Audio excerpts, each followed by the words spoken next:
Leslie, as you're working with a client, looking at their home, where do you suggest a client start and where do you start with them?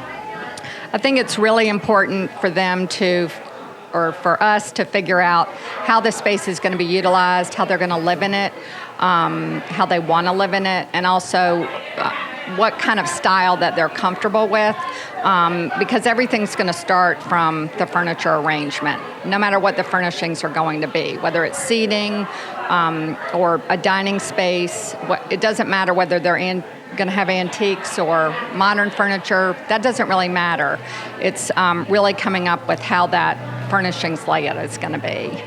Where do you normally start? Some people say start in the closet and see what people wear. Some people say start with a piece of art or a rug. Where do you suggest consumers start?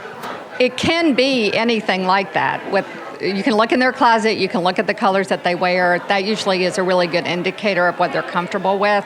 Many people have certain likes and dislikes, and sometimes they haven't even articulated it to themselves. So you're trying to pull those threads out and really get to what they do like.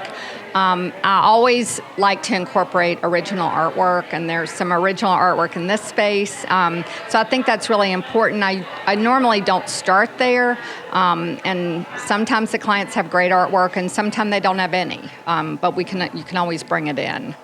Every year, Pantone, Sherwin-Williams, Benjamin Moore comes out with Color of the Year. How do you suggest a consumer not get caught up in that, especially if it's not their color, but that they embrace it in some way, in a pillow or something, even, or maybe they don't? Yeah, I don't think that everyone has to embrace what the colors of the year are. I think it's just a really good indicator of where things are happening culturally, societally, and if someone wants to use that as a jumping off point, or if I want to suggest that we use it as a jumping off point, that's fine. But I think it's more important that the color palette works for the homeowners and the people that are going to be living in their space, and not just try to just buy into something feeling like they have to buy into a trend. But you can always pull it in accessories or artwork, and someone doesn't have to go just full on with the whole color scheme.